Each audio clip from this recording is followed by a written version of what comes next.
Hello and welcome. My name is Luca Romano and I'm a PhD candidate in Public International Law at the University of Parma.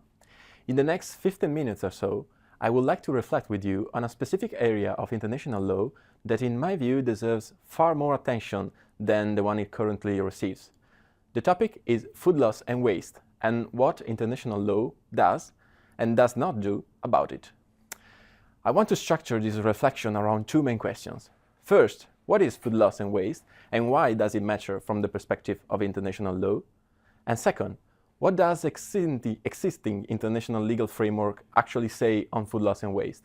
In other words, what tools does international law provide to address this issue? Let me start with a definition.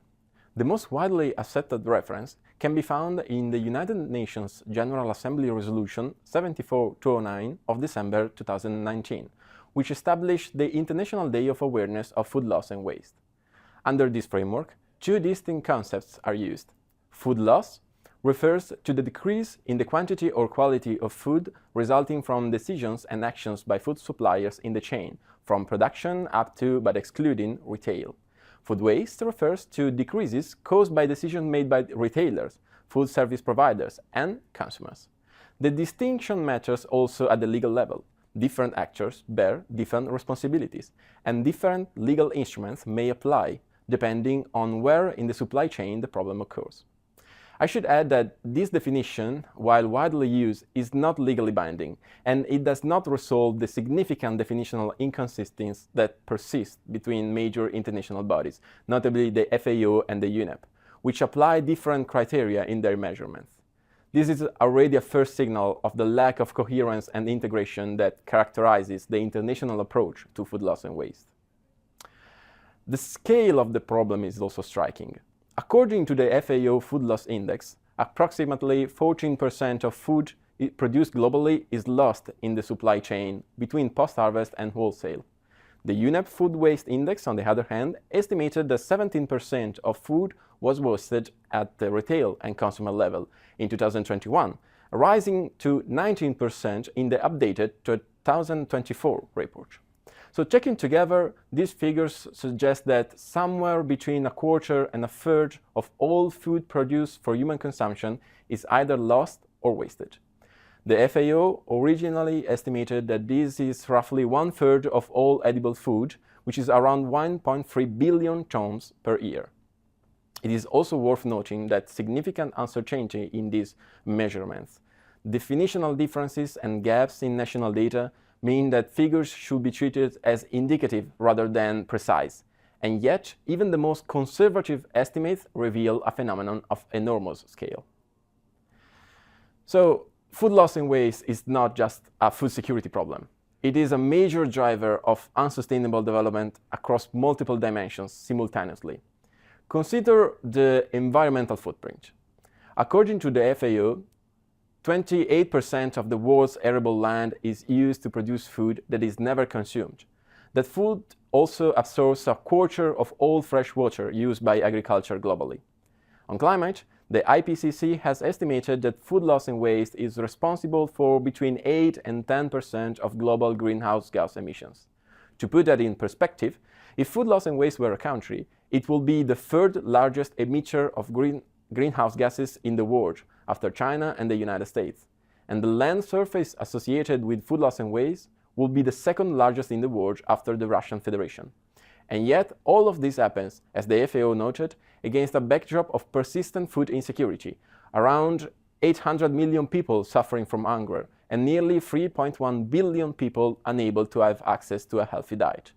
This paradox, waste at a scale alongside deprivation at a scale, is precisely what makes food loss and waste a legal and governance challenge, not just a technical one. And food loss and waste occurs in every region of the world and at every stage of the supply chain. A current approach to its reduction requires therefore a systemic perspective that takes into account multiple different dimensions and actors simultaneously. And this brings us to the legal framework. And let me be direct. The international legal response to food loss and waste does not reflect the level of awareness and concern that this phenomenon deserves. Food loss and waste is increasingly present in the international political agenda, and we will see several examples on that shortly. but the existing legal regulation of it under international law does not yet reflect this awareness. There is no dedicated binding international instrument on food loss and waste, no treaty and no convention or protocol specifically addresses this. There is also no established rule of customary international law that applies. What we have, instead, is a fragmented general framework, different legal instruments, some binding, some not, addressing food loss and waste indirectly as part of broader categories such as food, waste, environment, or human rights through a largely sectoral and uncoordinated approach.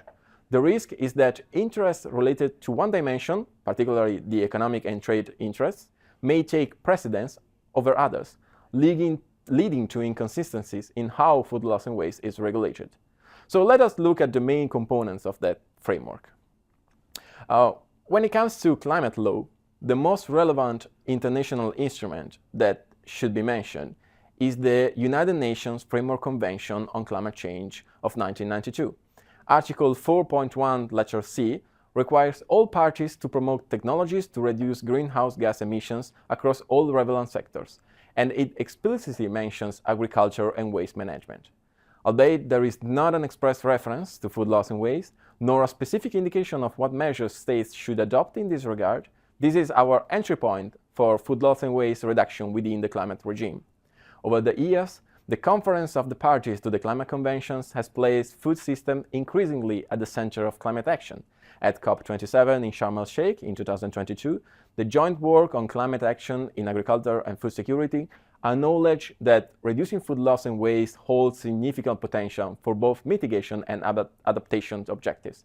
The landmark development came at COP28 in Dubai in December 2023, with the United Arab Emirates Declaration on Sustainable Agriculture, Resilient Food Systems and Climate Action, the first ever leaders-level declaration on food and agriculture at a COP. Signed by 160 countries, representing more than 70% of global food production, it contained an explicit commitment to reduce food loss and waste, and asks parties to integrate food systems into their nationally determined contributions. At COP29 in Baku in November 2024, over 30 countries signed the declaration on reducing methane from organic waste, which targets a portion of food loss and waste reduction as a direct methane abatement strategy. So COP declarations are generally considered not legally binding on states, but they reflect a rapidly and consolidating political and normative consensus, one that was virtually absent just 5 years ago. And now we can look at the Convention on Biological Diversity of 1992, which provides another relevant framework. Its core objectives are the conservation of biodiversity, the sustainable use of its components, and the fair sharing of benefits from genetic resources. Article 6 is particularly significant here. It requires each party to integrate, as far as possible and as appropriate, the conservation and sustainable use of biological diversity into relevant sectoral or cross-sectoral plans, programs, and policy. This obligation of integration can be read as encompassing food systems management, given the major impact of food loss and waste on ecosystems and land use. And that reading is reinforced by Target 16 of the Kunming-Montreal Global Biodiversity Framework, agreed at COP15 of the Convention in 2022, which calls on states to ensure by 2030 that people are enabled to make sustainable consumption choices and explicitly sets a goal of halving global food waste. This is one of the clearest quantified normative commitments on food loss and waste in the entire international legal landscape. There is international human rights law, of course, who also applies and has a role to play. Article 11, in particular, of the International Covenant on Economic, Social and Cultural Rights of 1966 recognizes the right of everyone to an adequate standard of living, including adequate food, and the fundamental right to be free from hunger. To progressively realize these rights, state parties are required to take measures to improve the production, conservation, and distribution of food, and to ensure equitable distribution of world food supplies. A food system that allows large quantities of food to be lost or wasted while hundreds of millions remain undernourished raises direct questions of state compliance with these obligations. At minimum, this provision calls for measures to improve food conservation and distribution as part of a human rights-based approach to food governance. This brings us to the soft law dimension, which is where most of the normative activity on food loss and waste has actually occurred. The Committee on World Food Security adopted policy recommendations on food loss and waste in 2014. The United Nations Environment Assembly addressed food loss and waste through resolutions in 2016 and 2019, and the FAO also adopted a voluntary code of conduct for food and loss reductions in 2021. The most politically relevant commitment is probably the SDG Target 12.3, adopted as part of the 2030 Agenda for Sustainable Development in 2015, to halve per capita global food waste at retail and consumers level by 2030 and to reduce food losses along production and supply chains. This target contained two distinct objectives: halving food waste and reducing food losses more generally, which correspond to the definitional distinction that we saw at the beginning. As the other policy recommendations and voluntary codes of conduct, Target 12.3 is soft law. It creates no binding legal obligation on states, but it has become the central global benchmark for progress on food loss and waste, and it significantly shapes national policy design across the world. So let me close with some key takeaways. Food loss and waste is a complex, multidimensional phenomenon with major impacts on climate, biodiversity, food security, and human rights. It demands a systemic, integrated response. There is a significant gap at the international level. There is no dedicated binding instrument, no customary law, and a highly fragmented sectoral framework that risks allowing economic and trade interests to dominate over environmental and human rights concerns. The political agenda has accelerated, particularly since the adoption of the 2030 Agenda for Sustainable Development, but the legal framework has not yet caught up. What is needed is not necessarily a new treaty. What is needed is a more coherent and coordinated use of the existing framework, better coordination among international institutions, more consistent interpretation of existing obligations across legal regimes, and a shared recognition that food loss and waste cannot be governed effectively from within any single regime alone. So, thank you very much for your attention. I hope this has given you a clearer picture of what international law stands on food loss and waste and where it still needs to go. Thank you.